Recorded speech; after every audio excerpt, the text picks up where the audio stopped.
Have a good day everyone, and today we will see how to create text outline and 3D text in AutoCAD. Okay, let's see.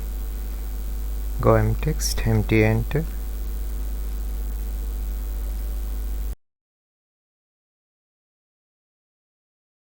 SajiCAD. Now go express tool, export text, select text, enter. Export X, enter. Select all, enter. Delete.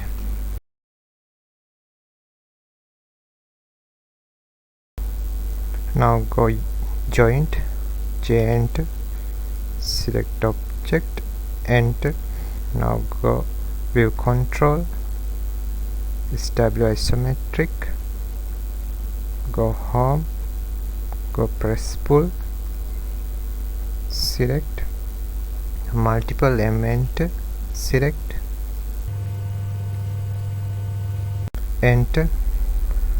Height 1.2 millimeter, enter.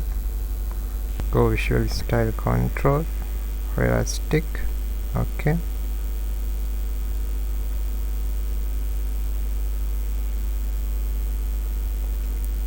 Okay, thanks for watching. Have a nice day.